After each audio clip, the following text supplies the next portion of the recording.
진짜 현타온다. 네, 안녕하세요. 여러분, 유튜브 NN이모입니다. 네, 오늘 할 것은 카타르 월드컵 최종 예선 마지막 경기죠. 이제 이란 경기랑 아랍에미리트만 남았는데요. 자, 오늘은 그 중에서 이란 경기를 먼저 리뷰해 보도록 하겠습니다. 아직 경기가 시작을 안 했고요. 일단 이번 9차전 경기죠. 9차전은 우리 시간으로는 지금 8시에 열리고요. 이게 전부 우리 시간 기준으로 되어 있어요. 나머지 레바논과 시리아는 9시, 이라크랑 아랍에미리트는 내일 새벽 2시 하는데요. 이미 월드컵 진출을 확정한 우리나라 입장에서는 이 두 경기는 솔직히 별로 의미가 없고요. 이 경기가 지금 중요합니다. 왜냐면은 우리나라가 포트 3에 들어가려면은 여기서 승점이랑 말보다는 포인트라고 하는 게 맞겠죠. 포인트를 최대한 이제 벌어놔야지 이제 포트 3에 피파 랭킹 순위를 올려서 들어갈 수 있거든요. 근데 얼마 전에 발표가 났어요. 지금 카타르 월드컵 조추첨을 어떻게 할지 지금 다 발표가 났거든요. 얼마 전에 나온 사실인데 일단 카타르 월드컵 조추첨은 4월 2일 있을 예정이고요. 4월 2일이 몇 요일이냐? 토요일이네요. 토요일 있을 예정이고요. 우리 시간으로는 이제 새벽 1시 이제 개최국 카타르가 아니라 카타르 도하에서 추첨을 하고요. 현지 시간으로는 7시 한참 이제 시청률이 잘 나오는 시간이죠. 우리 시간으로는 4월 2일 토요일 새벽 1시에 하고요. 현지 시간으로는 4월 1일 금요일이겠네요. 우리 시간은 토요일이지만 이렇게 할 예정이고요. 피파 랭킹 기준은 이제 3월 31일 기준으로 3월 31일이 목요일이죠. 목요일 기준으로 피파 랭킹이 산정이 되고요. 이거에 따라서 이제 피파 랭킹을 나누겠죠. 카타르 같은 경우는 무조건 포트 1에 들어가고 그 이외 포트 1에 들어간 7개 팀, 포트 2 8개 팀 이런 식으로 피파 랭킹 순으로 포트를 나누게 되고요. 추첨을 4월 2일 새벽 1시에 할 예정입니다. 자, 그렇게 될 예정이고 지금 좀 변수가 조금 있는데 지금 포트 4가 강팀들이 좀 들어갈 수도 있어요. 왜냐면은 지금 예년과 다르게 원래는 대륙간 플레이오프가 끝나고 나서 조추첨을 해야 되는데 지금 코로나19 때문에 경기도 이렇게 이제 카타르 월드컵 아시아 예선도 몇 달 간격으로 한 번에 몰아서 치렀잖아요. 그런 것처럼 지금 대륙간 플레이오프도 조추첨 이후로 갔거든요. 원래대로라면은 이제 대륙간 플레이오프가 조추첨 전에 있어야 되는데 그러니까 32개의 팀이 전부 확정되고 조추첨을 진행해야 되는데 이제는 이번 월드컵은 그런 방식이 안 됩니다. 그렇기 때문에 포트 4에 세 자리를 비워놓습니다. 그러니까 이제 조추첨 당일날은 29개의 본선 진출국가랑 그리고 2개의 대륙간 플레이오프 승자 두 나라가 이제 포트 1, 포트 2 이런 식으로 포트랜다 플레이오프 1, 플레이오프 2 이런 식으로 나누게 될 예정이고요. 그리고 하나가 더 있는데 이게 뭐냐면은 지금 이것도 사실 좀 변수인데 우크라이나 러시아 또 전쟁 사태로 인해서 지금 우크라이나가 정상적으로 홈 경기를 진행할 수 있는 상황이 아니에요. 그것 때문에 지금 러시아도 지금 플레이오프 티켓이 지금 박탈됐거든요. 그리고 우크라이나를 배려해가지고 피파에서 우크라이나를 배려해가지고 이제 이 경기가 원래는 이제 조추첨 전에 경기가 열려야 되는데 플레이오프 경기가 근데 그게 아니라 6월달로 미뤄졌어요. 6월달로 조추첨이 3월에 있는데 6월로 미뤄졌거든요. 그래서 이 경기도 유럽 대륙간이 아니라 유럽 플레이오프 승자 한 팀 이렇게 또 자리가 비워질 예정입니다. 이 팀들이 포트 4에 들어갈 거예요. 그러니까 우리나라 운이 안 좋으면은 이제 포트 4에 또 유럽 팀을 만나고 포트 1, 포트 2 이제 대륙간 플레이오프 승자 팀이랑도 잘못하면은 남미 팀 특히나 남미에 올라갈 것을 유력한 팀이 페루랑 칠레거든요.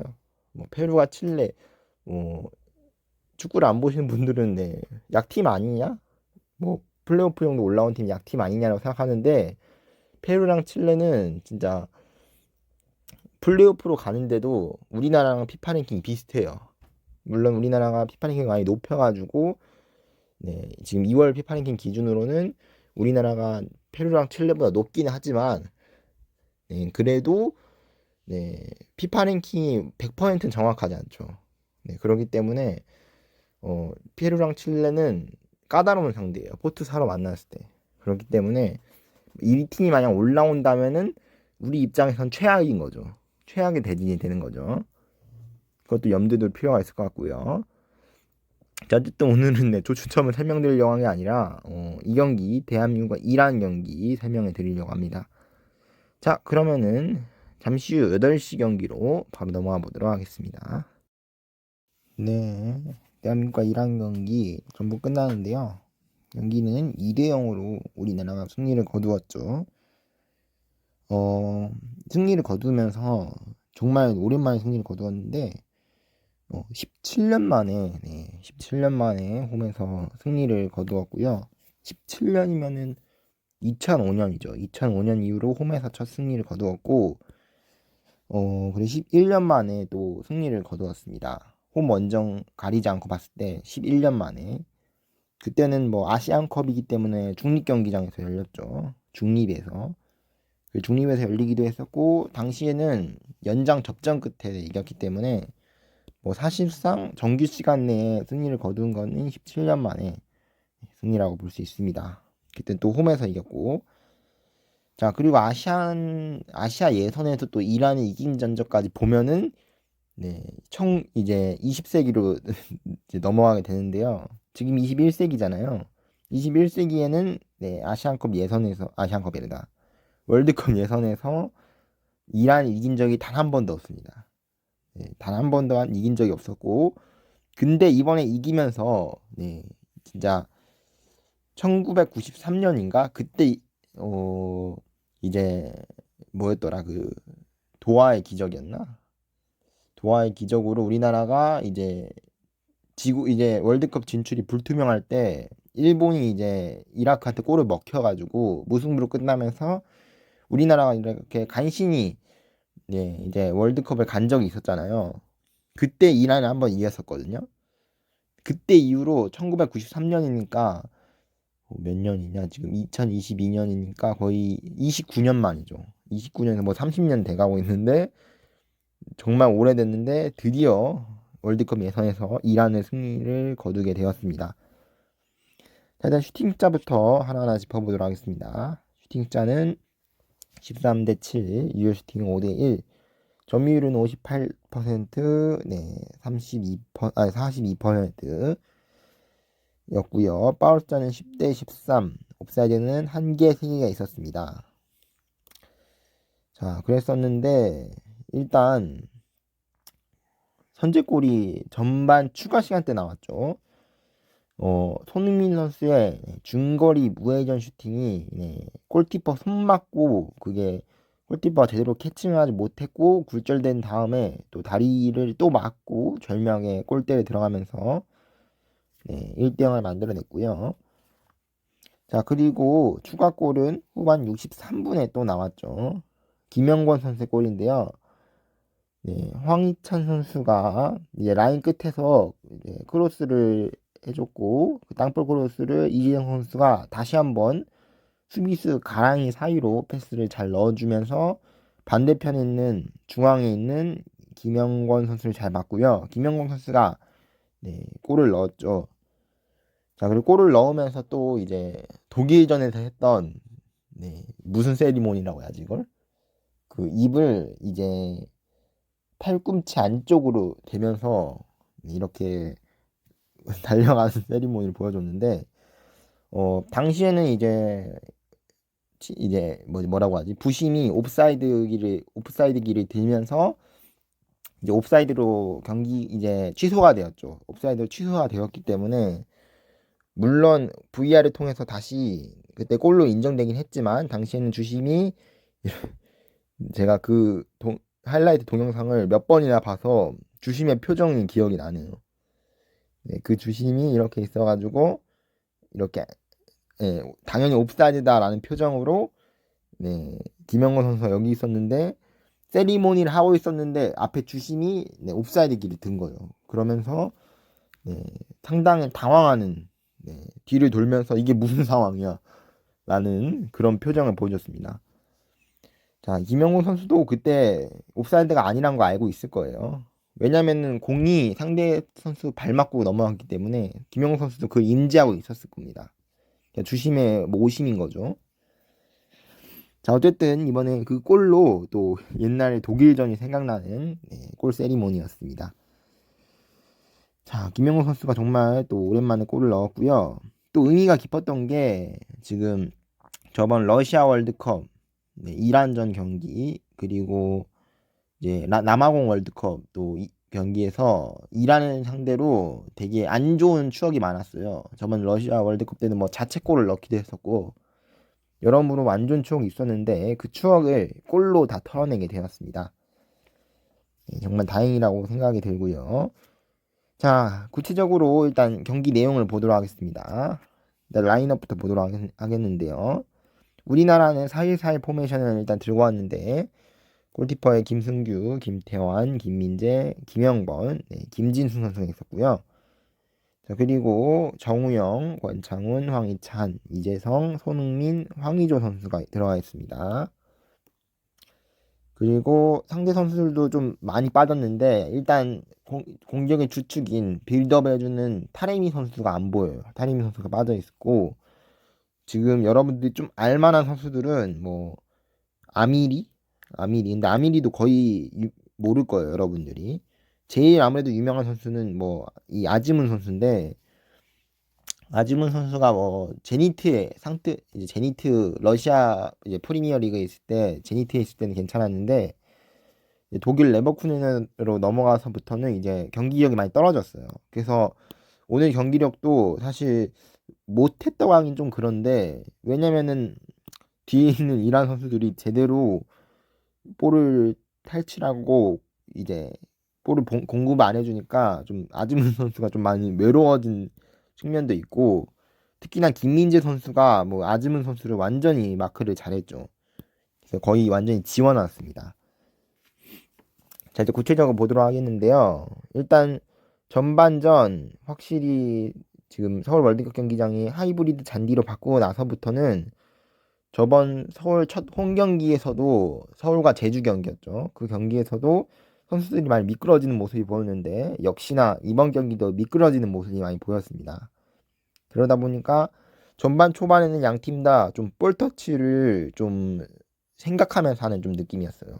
볼터치를 나 분명히 이만큼 건드렸는데 그럼 보통 볼이 이만큼 가야 되는데 하이브리드 장디는 요만큼 가는 거예요.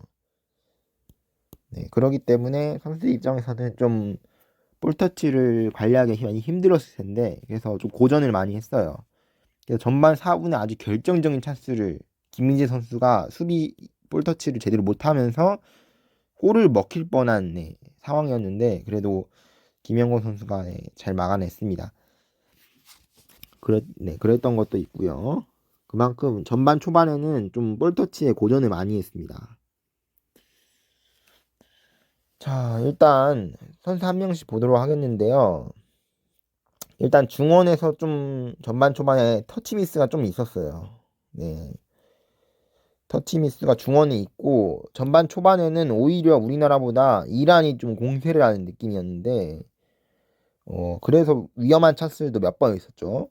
근데 이제 전반 중반부터는 우리나라 다시 점유율을 되찾고 그 이후로부터는 일방적으로 우리나라가 공격하는 모습을 보여줬습니다.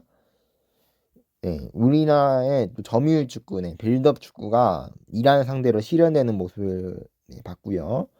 이란은 반대로 또 역습을 통해서 앞에 뭐 아즈문 선수 한 명을 두고 뒷공간을 노리는 패스를 근데 패스가 아주 의미 없었던 게 아니라 되게 위협적으로 갔기 때문에 우리나라 입장에서도 상당히 위협적인 거였어요. 그래서 전반전은 이란이 그래도 나름대로 우리나라의 공격을 잘 막아냈습니다. 그런 듯 싶었지만 또 경기 막판에 변수가 나왔죠. 손흥민 선수가 골을 추가 시간에 터뜨리면서 경기 양상이 완전히 달라집니다. 뭐 이건 후반전에 뭐 이어가도록 하겠고요. 또 황의조 선수의 이제 붙이는 패스가 전반에 상당히 날카롭게 들어갔습니다. 그것도 상당히 마음에 들었고요. 이제 후반 들어서는 이제 경기력이 전체적으로 우리나라가 전반 후반 중에 어느 시점이 더 경기력이 좋냐라고 물어보면은 전 후반전이라고 할 거예요. 전반전이 안 좋았던 건 아닌데 전반전이 안 좋았던 건 아닌데 사실 안 좋았던 건 아닌데 근데 굳이 비교를 하자면은 전반 후반 어떨 때가 더 좋았냐면 후반이 확실히 좋았죠 우리나라가. 왜냐면은 상대가 이제 1대0을 지다 보니까 이제 수비 라인을 전반전에는 우리나라의 이제 그 빌드업 티키타카 축구를 막기 위해서 이제 수비 라인을 좀 뒤쪽에 놔뒀는데 그러다 보니까 우리나라가 전반전에 이란의 수비를 못 들어서 좀 고전했던 거거든요. 근데 이제 이란이 수비 라인을 위로 올리니까 우리나라가 이제 자기 자신의 이제 티키타카 빌드업 축구를 이제 마음대로 할 수 있는 거죠. 뒷공간이 열리다 보니까 이제 특히 황희찬 선수가 뒷공간에 돌파하는 움직임이 좋았고 황의주 선수도 상당히 좋았습니다. 이런 선수들이 해줬고 손흥민 선수는 드리블 장면에서 그래도 이란 선수들한테 막히는 모습이 좀 보이긴 했지만 그래도 결정적으로 전반전에 이 골을 넣으면서 우리 선수들이 후반전에 좀 더 편하게 경기를 풀어갈 수 있도록 해줬습니다. 그런 점이 좋았고요. 수비 쪽에서는 일단 김민재 선수, 정말 칭찬 안 할 수가 없는데 전반전에 물론 아주 결정적인 실수도 했었고 골이 안 들어가서 다행이지 실수가 좀 있었는데 이제 전반 중반부터는 이제 다시 안정감을 찾기 시작했고 본격적인 이제 깡패 모드, 이 아즈문을 완전히 지워버리는 또 그런 모습을 보여줬습니다. 전반 후반 가리지 않고 상대의 패스기를 차단하는 모습이 보였고요.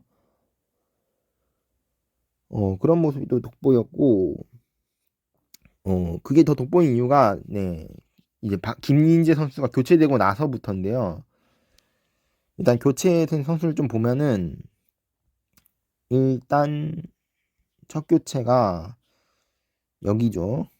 67분에 황의조 선수를 이제 조기성 선수로 바꿔줬는데 뭐 이건 있을 수 있어요. 왜냐면은 동일 포지션의 선수를 교체해 준 거고요. 그리고 교체한 선수가 79분에 김민재 선수를 이제 박지수 선수로 바꿨는데 박지수 선수를 뭐라고 탓하는 건 아니에요. 왜냐면은 김민재 선수도 전반 초반에 잔디에 적응이 안 됐을 때 실수가 나왔거든요. 근데 역시나 박지수 선수도 이제 들어가고 나서 잔디에 적응이 안 된 건지 위험한 찬스를 내줬어요. 그 전에는 김민재 선수가 아지문 선수를 이제 마크를 해줬었는데 이제 나가고 나서부터는 박지수 선수가 마크를 해주거든요.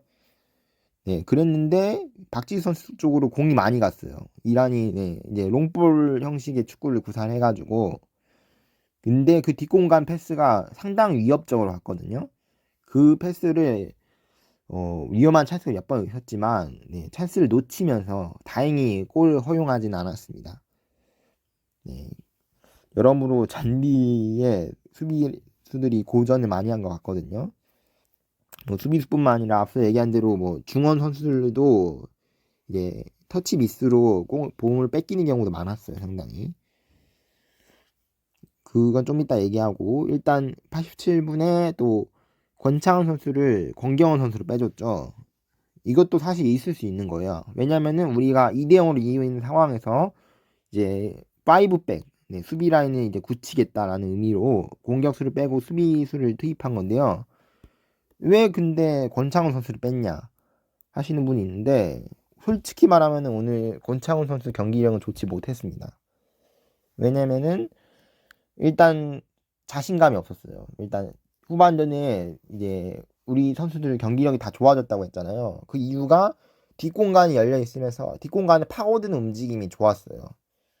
특히 황희찬 선수가 후반전에 항상 눈에 띄었는데 뭐 전반전도 좋았어요. 황희찬 선수는 뭐 이재성도 공격 라인에서 이제 조율을 해주는 그런 모습을 또 보여줬고 정우영 선수 같은 경우는 전반전에 패스 미스라든지 위험한 파울로 이제 팀한테 오히려 안 좋은 영향을 줄 뻔했지만 다행히 후반전으로 그 이상으로 이제 활약을 하면서 그래도 정우영 선수는 마이너스보다는 플러스가 크다고 생각하거든요.